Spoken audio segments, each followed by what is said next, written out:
नहीं, देखिए 2013 में दिलसुख नगर का टेररिस्ट ब्लास्ट हुआ, उसमें मासूम लोग मारे गए, कई लोग जख्मी हुए। एनआईए इन्वेस्टिगेशन टेकअप किया। मक्का मस्जिद में ब्लास्ट हुआ, एनआईए इन्वेस्टिगेशन है। मालेगांव है, एनआईए है, दोनों मालेगांव 2006 और 2008। अजमेर दरगाह में ब्लास्ट हुआ, एनआईए देख रहा है। मोडासा एनआईए देख रहा है। समझौता एनआईए देख रहा है। और हमारा बोलना यह है कि 2013 के दिलसुख नगर के ब्लास्ट में जिस तरीके से आईपीएस ऑफिसर्स रोज जाकर कोर्ट में बैठते थे, जेल में, चरलापल्ली जेल में, और केस को चलाए, रोज चलाए, कोई डिफेंस को कोई मौका नहीं दिए देर करने का, और 3 साल के अंदर जजमेंट आ गया। और जजमेंट कोर्ट ने कहा कि यासीन भटकल और उनका ग्रुप इन्वॉल्व है और उनको कन्विक्शन दिया, डेथ दे दिया। हम ये बोल रहे हैं कि भाई मक्का मस्जिद के ब्लास्ट केस में एनआईए इंटरेस्ट क्यों नहीं दिखा रहा? अजमेर के बॉम्ब ब्लास्ट केस में एनआईए क्यों इंटरेस्ट नहीं दिखा रहा? मालेगांव 2006 और 2008 में क्यों नहीं दिखा रहा? मोडासा में क्यों नहीं दिखा रहा? तो इससे ये साफ जाहिर हो रहा है कि एनआईए इसमें इंटरेस्ट दिखाता है, उसमें नहीं दिखाता है। मेरा बोलना एक ही है कि भाई ये सब टेररिस्ट एक्शंस हैं, ये सब टेररिस्ट ने हरकत की है। इसमें मरने वाले पूरे हिंदुस्तानी है, छोड़ दीजिए कौन किसका, मतलब मरने वाले हिंदुस्तानी है, जख्मी भी हिंदुस्तानी है। तो एनआईए इसमें तवज्जो क्यों नहीं ले रहा? दूसरी बात देखिए आप कि मक्का मस्जिद ब्लास्ट में स्वामी असीमानंद को बेल हुई, 90 डेज में बेल अपील करना था, 90 डेज में अपील नहीं किए। अजमेर के केस में असीमानंद को बेल हो जाती है, एनआईए अपील नहीं करता, सुप्रीम कोर्ट जाना था। मालेगांव में साध्वी प्रज्ञा ठाकुर का डिस्चार्ज पिटीशन डालती है एनआईए। अगर मुस्लिम ऑर्गेनाइजेशन हाई कोर्ट में अपील नहीं करती तो साध्वी का डिस्चार्ज हो जाता अभी तक। तो इसीलिए हम कह रहे हैं कि आप एक कंसिस्टेंट अप्रोच रखिए। ये पूरे टेररिस्ट एक्शंस हैं और इसमें मरने वाले मासूम लोग हैं। और आखिरी बात यह है कि 1992 में बाबरी मस्जिद को शहीद किया गया, अब तक वो एक्यूज पे केस चल रहा है, अब तक चल रहा है। अब आप बताइए कि इसमें क्या आप नतीजा निकाल सकते हैं इसमें?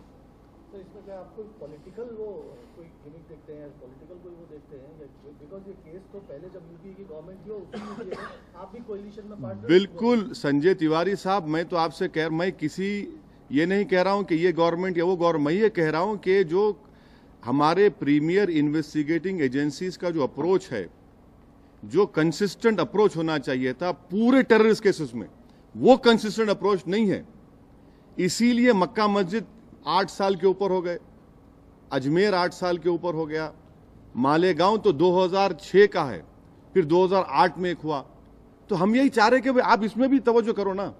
आप तो साध्वी प्रज्ञा ठाकुर को डिस्चार्ज पिटीशन डाले और कोर्ट ने कहा कि नहीं देखेंगे उसके ऊपर। एनआईए जाके कोर्ट में कहता है कि नहीं, प्रज्ञा को खिलाफ एविडेंस नहीं है। अब ये तमाम चीजें अगर आती हैं तो फिर इसमें क्या नतीजा निकालेंगे? इसकी वजह क्या देखते हैं? वजह क्या है? इसकी वजह एक ही है कि हम गवर्नमेंट, जो मौजूदा सेंट्रल गवर्नमेंट है मोदी सरकार की, ये लोग जिस चुस्ती का मुजाहरा करे, बहुत अच्छा किए दिलसुख नगर में, वैसा ही करिए ना आप क्यों असीमानंद को बेल किए क्यों नहीं डालते, उसकी बेल के खिलाफ पिटीशन? क्यों साध्वी प्रज्ञा को डिस्चार्ज करना चाहते? ये तमाम टेररिस्ट केसेस हैं। टेररिज्म पे हम कोई कॉम्प्रोमाइज नहीं कर सकते। हर जो भी टेररिस्ट है उसको सख्त से सजा मिलनी चाहिए, मगर एक अप्रोच होना चाहिए ना। कंसिस्टेंट अप्रोच ही नहीं है गवर्नमेंट का ये। तो क्या अप्रोच रिलीजियस बेसिस पे ऐसा किया जा रहा है? बिकॉज़ एंगल पहले भी, इसके पहले भी याकूब मेनन की केस में नहीं, उसमें मत जाइए, वो तो मर्सी पिटीशन का अलग मामला था। कोर्ट का जो अप्रोच है, देखिए हम इस मामलात में डेजिग्नेटेड कोर्ट है ना, ये तो प्रोसिक्यूशन का काम है कि केस को तेजी चलाए आप। मैं तो अच्छा हुआ ना कि 3 साल में आपने दिलसुख नगर केस खत्म कर दिया। अरे 8 साल हो गए मक्का मस्जिद को, क्यों खत्म नहीं करते आप? एनआईए डेजिग्नेटेड कोर्ट में चल रहा है, वो भी अजमेर का भी एनआईए कोर्ट में चल रहा है, मालेगांव के दोनों ब्लास्ट का एनआईए कोर्ट में चल रहे हैं, मोडासा भी चल रहा है। तो फिर उसमें कंसिस्टेंट अप्रोच क्यों नहीं है? तो आपके कहने का मतलब है कि एनआईए के पीछे का गवर्नमेंट का बिल इस तरह असीमानंद की बेल क्या अपील नहीं करते तो क्या नतीजा निकालेंगे? प्रज्ञा ठाकुर को डिस्चार्ज करने का पिटीशन डालते तो क्या नतीजा निकालेंगे आप? रोहिणी सालियान कहती है कि उसको प्रेशर डाला गया था कि गो स्लो। तो ये तमाम चीजें हैं। हम यही कह रहे हैं कि टेररिज्म को खत्म करना है, तो आप इसको एक ही नजर से देखिए। ये मक्का मस्जिद भी टेररिस्ट ने किया, मालेगांव ने भी दोनों मालेगांव टेररिस्ट ने किया, अजमेर का दरगाह का ब्लास्ट भी इन्होंने किया। आप एक ही नजर से देखिए, इस पे सबको सजा दिलाइए। आपके कहने का मतलब मान लीजिए कि सरकार का नजरिया दोनों में अलग अलग है। 2006 में मालेगांव बम ब्लास्ट हुआ, उस समय यूपीए की सरकार थी, आप भी कोएलिशन पार्टनर थे। मेरा सवाल यह है कि तब क्यों अगर बिल्कुल आप आपका सवाल बिल्कुल सही है। मैं उस वक्त भी ये कहा था कि इसमें मुसलमान इन्वॉल्व नहीं है। मालेगांव में सब लोग मजाक उड़ाए थे मेरा, सब लोग मीडिया में एक मजाक उड़ाए थे, देखो ये कम्युनल कर दिया। मगर इन्वेस्टिगेशन के बाद क्या मालूम हुआ कि साध्वी प्रज्ञा ठाकुर, अभिनव भारत का रोल निकला उसमें। 2008 में मैं बोला हूं, यूपीए में पार्लियामेंट में खड़े होकर बोला हूं इस बात को।